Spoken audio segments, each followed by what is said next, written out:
Welcome back everyone, a very warm welcome to you. My name is Nick, I'm on the Atari 2600 playing a game called Star Wars, the arcade game. Now I didn't know this game come out on the Atari 2600, so I'm quite interested to see how this one plays. It's been published by Parker Brothers in 1983, already looked at it on the ZX Spectrum and the Commodore 64 and the Commodore Amiga. The Commodore Amiga had speech, well this won't have speech, so let's see how it goes. We're going to play from the standpoint of Luke Skywalker. We're going to be in X-Wing going over 3 separate stages.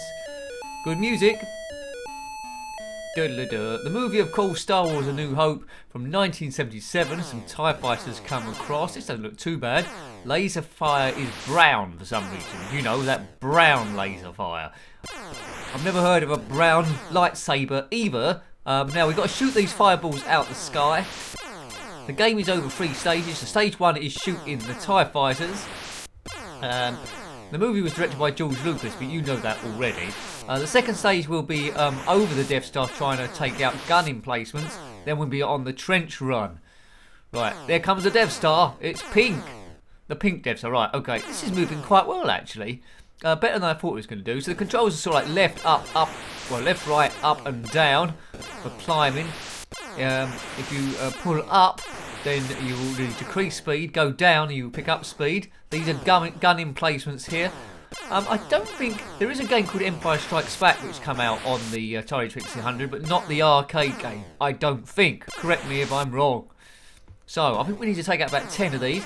Now our strength is in the top middle there. You see that number 7? That is our shields. It's gone down to 6. If that goes down to 0, we are dead. The idea is to blow up the Death Star, and here we are in the trench. If you do so, then it's on to the next stage where it gets a bit more difficult. So I'm going to try and avoid stuff firing at me. Take out those fireballs. It's not bad, this game. Sort of like vector-ish type graphics. Here I am in my X-Wing fighter. If you had this one back in the day, let me know. But it's playing better than I thought it would on the Atari 2600. Quite a cool game. Now, I've got to look out for the exhaust port. If I miss that, I've got to go around the whole trench again. It's going to turn up somewhere when I need to shoot wherever that port may be. There it is. I think I've missed it. I missed the port, so I need to go round again. Shield is on 5. Not too bad, not too shabby.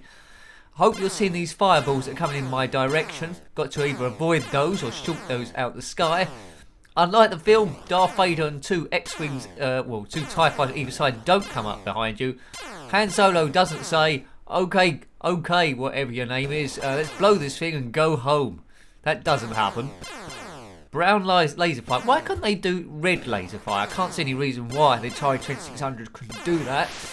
I missed it again. Defender 2 had brown laser fire as well. And Chopper Command might have done. It might have been a limitation of the system. If you know, then let me know in the comment section below. It does have a lot of brown on it, I must admit. Red would be better. Right, come, let's get ready for it now. Let's just blow up at least one Death Star in this review. And then I can call it a super success.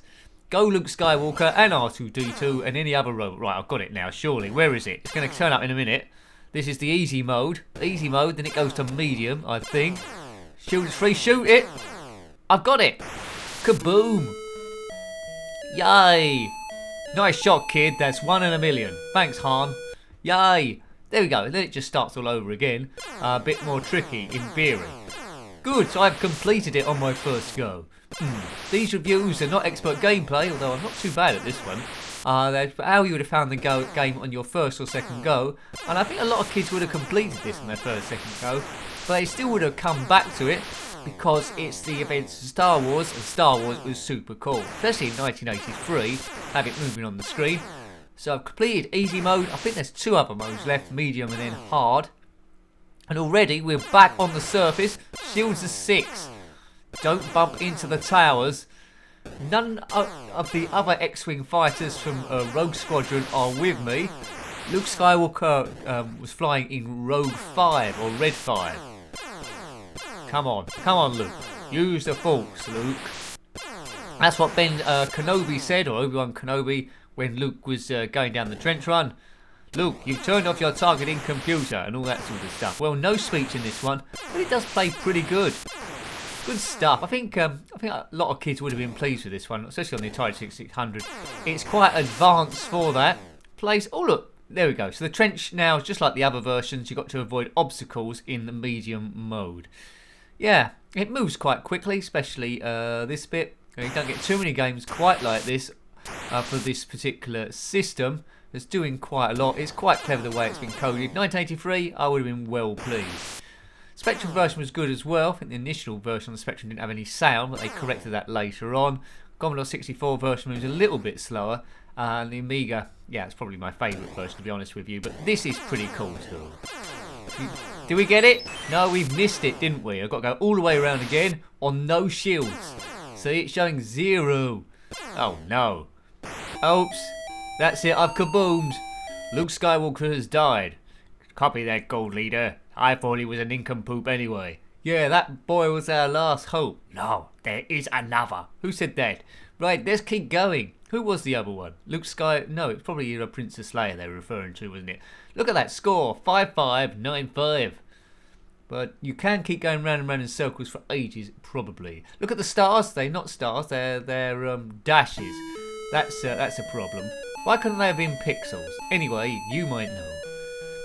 Diddly dee dee diddly dee dee diddly dee dee doobie doo doo. How many Star Wars games has there ever been? Well, loads probably. Reviewed quite a lot on the channel.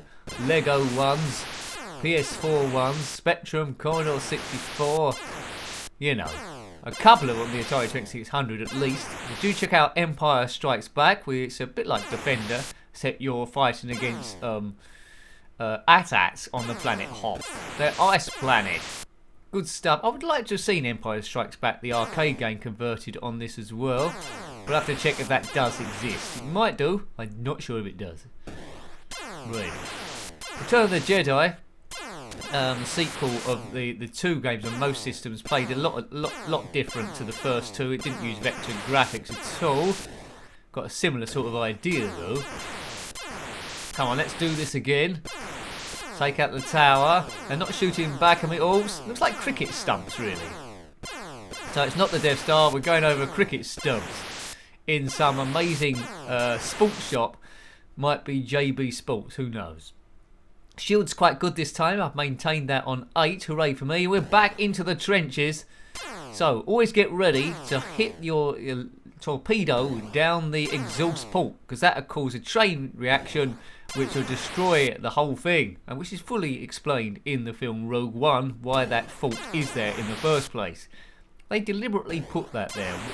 Anyway, Jan Urso, all hail her. I think at time recording they're going to make a standalone TV series based around some of the characters from Rogue One.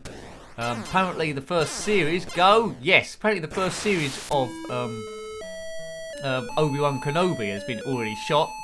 There we go. Diddly-dee. There's nothing more uplifting than the Star Wars music. So, good graphics, good speed, good gameplay, good learning curve, fantastic subject. I love this game. It comes from a recommendation, so thank you there. I didn't know about this game until they said. I didn't even know it came out on this system. But it's Star Wars the arcade game, and you got a pretty accurate reflection of what the arcade game was like. All hail the early 80s, my favourite era for video gaming. Did it come out on the ColecoVision? I don't think so. Anyway, the Death Star's pink, who knew? I'm sure Emperor Palpatine and Darth Vader approved that. Moff Tarkin, of course, in charge. They blew up Alderaan, they did. Oh dear. There's no, I don't think there's any films where anyone actually goes to Alderaan when it's still intact. I always thought it was a bit like that planet Naboo. Naboo was supposed to be Alderaan, perhaps from the Phantom Menace. Anyway, shield is 7. Shield's still looking good. Come on, let's take this thing out. Blow up these fireballs coming at me. We're moving at great speed. In the films, the X-Wings were red and sort of like grey a colour. But here it's just blue and brown. It wasn't a blue and brown X-Wing. Right, come on, let's try and blow up 2 Death Stars here. Get onto hard mode. Off we go. Bum bum bum bum bum bum bum bum bum bum bum bum. Use the force, Luke. I'm trying to. Kaboom. Right, 6 shields is on 6. Get ready for the exhaust port. Must be coming up soon. Must be coming up soon. I've got it lined up, ready. Come on, exhaust port. Where is it? It's going to be on me real quick here. Cover me, Wedge. Right, under that. Come on. Yes, it. Got it. Second Death Star blown up. Let's hope the Empire haven't got a third Death Star. What they have? This must be on the hard mode now, isn't it? I've blown up 2. Right. TIE fighters. Coming at me. 6 o'clock, 4 o'clock, 5 o'clock rock. They're everywhere. That got him. Don't get cocky. Kaboom. Yeah, they're moving quite fast, those, aren't they, those things? It's pretty good. Pretty good. It's the system's limitations, this game. Blue and brown, though, I don't know what's going on there. If you're a member of Blue and Brown Squadron, then comment in the comment section below, because you didn't really get much airtime in the actual movie. Maybe it'll be a standalone movie. Blue and Brown Squadron forever. Right, let's do this thing. Let's get round again and give this Death Star what for. Very fragile. This is a movie fact for you. Any Death Star in any film has always been blown up eventually. There we go. Apart from in Rogue Squadrons, but it might have got blown up later. Right, shield 0, that means my ship hasn't got long to live. Try and fix it, R2. Reinstate the shields. We're done for. The chances of blowing up 3 Death Stars in a row must be 68 billion trillion to 1. Oh dear, I've been kaboomed. Well, anyway, hope you liked having a look at that game. I really liked it. You know, it exceeded my expectations, and what more can you ask for? That was Star Wars, the arcade game on the Atari 2600, published by Parker Brothers in 1983. Of course, based on the movie from 1977, directed by George Lucas. If you've got any comments about this game, similar games, or anything retro, then please put that below. You're always more than welcome. Until next time, take great care of yourself, and a very fond goodbye. Goodbye.